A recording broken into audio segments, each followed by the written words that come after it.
All right, let's dive right into this explainer covering a deeply tragic, incredibly high-stakes historical event that has essentially been buried for decades. It's the morning of November 7, 1944. The chaotic fog of war is about to pit two incredibly powerful allies completely against each other in a deadly misunderstanding. What we're unpacking today is a startling, fast-paced sequence of events where flawed intelligence in split-second decisions led to absolute heartbreak. You know, there's just an unprecedented, really tragic irony to the events of that morning. These were pilots fighting on the exact same side, entirely united against the Axis powers. And yet, because of a catastrophic breakdown in communication and the literal and metaphorical fog of the battlefield, they ended up right in the crosshairs of one another's guns. So how on earth does something like this actually happen? Well, it all kicked off with a sudden target of opportunity. Let's trace how this rapid spiral out of control really went down. It's the morning of November 7th, and 12 American P-38 Lightnings are soaring high over Yugoslavia. Leading the flight is Colonel Clarence Theodore Edwinson. Looking down, he spots a cloud of steam rising below. It's a German steam train. Now, this isn't their main target, but it's just too juicy to pass up. He calls out, "Let's go get it, boys." They turn over, dive to the attack, and absolutely riddle the locomotive with American fire. Steam pours out of holes all over the boiler. But the Germans are quick to the defense. Black puffs of flak burst around the formation, with shrapnel piercing the plane's thin metal skins. Edwinson shouts on the radio, "Everyone get low." But it's too late. One P-38 is struck directly and bursts into flames. A desperate voice crackles over the radio, "I'm hit, I'm going down." Edwinson whips his head back, only to see a fireball slam into a hillside. "Does anyone see a chute?" he asks. Every pilot hopes someone else responds for the yes, but the silence is deafening. "Negative, sir." Fury fills Edwinson's heart. "Copy." Suddenly, the ground drops below them, revealing a huge valley with an airfield that looks exactly like the target area from their mission briefing. He sees a long line of trucks and tanks heading north. There's not a shadow of a doubt in his mind. This is their chance for revenge. There are those sons of bitches. Blue Flight, get that German convoy. Red and yellow to the airfield. Now, we hit a fatal, horrifying disparity of information. On one hand, Edwin Edson and his men are absolutely certain they're diving on a fleeing German convoy and a Luftwaffe airfield. They are grieving, they're angry, and they want payback. But down on the ground, the reality is entirely different. It is the anniversary of the October Revolution. The Red Army and Yugoslav partisans are actively celebrating. They're driving along the road, soldiers singing, Soviet flags flying proud in the air, completely unaware that they've been tragically misidentified by their allies. The singing and celebrating continue until the sudden rumble of aircraft engines interrupts the melody. The soldiers look up into the sky and spot the P-38s flying in the distance, and honestly, seeing their allies actually brings smiles to their faces. The celebrations resume and the convoy just marches right on. Very few are alarmed, until they see the aircraft aggressively break formation and turn straight toward them. The smiles vanish as the horrifying reality sets in. No, they are about to strafe us. The Lightnings are bearing down upon the column with engines roaring. The few Soviet soldiers who realize the mistake scramble frantically to warn the incoming Americans. They grab flags from their comrades, lifting them higher, waving them desperately, just praying the Americans see the red banners. But there's simply not enough time. The pilots don't notice, and they pull the triggers. The Soviets are cut down as bullets tear straight through the formation of men and vehicles. The column is thrown into an absolute panic under a storm of 20mm and .50 caliber lead. And then the American bombs rain down.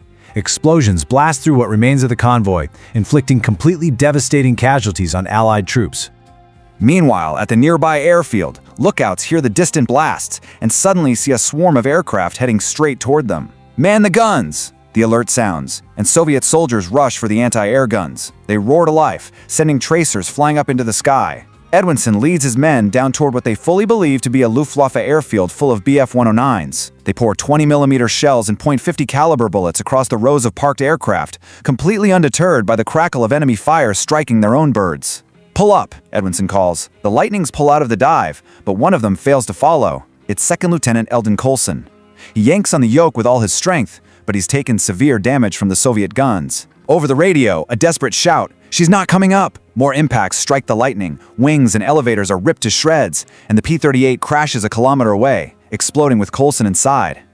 Seeing the flames, Edwinson's anger peaks once again. "Build some altitude and go in again!" Down below, anti-aircraft fire continues skyward as Red Army pilots rush to the remaining yaks through the intense fire and smoke. Combat alert! All pilots, scramble! The very first two Yak-9s to spring to life are piloted by Lieutenant Krivonagech and his wingman, Junior Lieutenant Shapuya. As they frantically taxi down the runway, Krivonogich looks up and sees the American fighters turning back for yet another attack. They smash the throttle, lift off, and immediately skim the treetops just to escape the enemy's sights. But the rest of the Soviet squadron isn't quite as lucky. They launch in a large group, making them easy targets for the vengeance-seeking Americans diving back in. But right in the middle of this absolute chaos, one Soviet pilot spots an opening.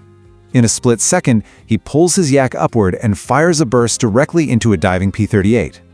The American plane flies straight into the crosshairs, is ripped to shreds, and spins violently out of control. The pilot, Second Lieutenant Philip Brewer, is trapped inside the spinning fireball and perishes as the plane plummets to the earth. High above, Edwinson looks down at another burning friendly and realizes this fight is way tougher than he bargained for. Down low, Krivonogich and Shipilya are racing over the trees. Watching the enemy fighters open fire on their helpless column, they know they have absolutely no choice but to pull into a steep, vertical climb and engage the Americans. Krivonogich shouts, "Shipilya, attack! I'll cover you." And with that, the unprecedented Allied-on-Allied dogfight is officially joined. What followed was a totally desperate aerial melee. Shipilya sweeps in, engaging a P-38, but the American calls for help and two circling lightnings instantly dive on Shipilya. Just in the nick of time, Krivonogich screams over the radio for Shipilya to break right. Krivonogich expertly flies into the fray, distracts one P-38, and moves directly onto the next one, hounding his wingman. He fires perfectly placed rounds right into the Lightning's twin booms, bursting the aircraft into flames and forcing the American pilot to bail out. It was an incredible display of bravery, saving his outnumbered wingman against all odds. Suddenly, the rest of the Soviet squadron bursts onto the scene, scattering the Americans. Victory actually seems within reach. Krivonogich chases a P-38 in a spiraling climb, catching the American right in his sights. But then, the ultimate tragic twist of the fog of war strikes. Down on the ground, an over-enthusiastic Soviet anti-air crew is firing blindly into the chaos. Without warning, they accidentally send a volley directly at Krivonogich's yak. It struck directly and instantly disintegrates. The absolute hero of the defense is killed in an instant by friendly fire from his own panicked troops. Shipilya watches in total horror as the burning wreck of his commander plummets to the ground. Completely alone now and vastly outnumbered, he refuses to retreat. He bravely dives back into the fight, but P-38s swarm him from all sides. He flies straight through a brutal crossfire, is shot down, and crashes just 500 meters from the airfield he had fought so desperately to protect. By this point, Soviet forces had frantically contacted nearby bases. Responding to the desperate plea for help is Captain Alexander Koldenov, leading a fresh group of Yak-3s. As he approaches the valley, he instantly recognizes the unmistakable twin-boom shape of the American aircraft. Seeing the horrific mistake playing out, he abandons his attack run and flies straight into the maelstrom. He pulls right alongside the Americans, wagging his wings desperately, hoping they see the red stars, shouting over the radio, "We are allies." Dodging friendly fire, Koldenov stubbornly maneuvers right alongside the lead plane, Colonel Edwinson's. Edwinson turns his head, sees the Soviet plane, and a cold sense of dread travels right down his spine. He suddenly realizes every single enemy fighter sports the red Soviet star. He grabs the radio and shouts, "Holy shit, cease fire, cease fire, they are Soviets, everyone back to base, now!" The lightnings immediately break off, turn west, and flee. The Soviet pilots are ordered to hold their fire and let them go. The nightmare was finally over. The devastating toll of this accident was just staggering. We lost highly talented pilots on both sides, Coulson and Brewer for the Americans, Krivonogich and Shipilya for the Soviets. And that's not even counting the multiple aircraft destroyed, or the heavy casualties inflicted on the completely helpless convoy soldiers on the ground. These men died fighting their own allies, all because of a tragic cocktail of poor intelligence and the blinding rage of vengeance. It truly underscores why understanding the confusing reality of warfare matters so deeply. In the immediate aftermath, this almost caused a geopolitical disaster. Some in the Soviet high command thought it was a deliberate attack. To prevent things from spiraling completely out of control, the US admitted the mistake in a private explanatory letter detailing the chain of events. But while the Soviets eventually released embellished versions of the story over the years, the United States completely suppressed the incident from the public record. Even today, the American side of the story is incredibly difficult to piece together. It's widely believed that the full, unredacted account of this catastrophic friendly fire incident remains locked away, highly classified, until exactly 100 years after the event. As we look back on the incredibly tragic consequences of those split-second decisions over Yugoslavia, you really have to wonder what other shocking secrets hidden within the fog of war are still waiting to be uncovered. Will 2044 finally bring closure and the complete truth to light?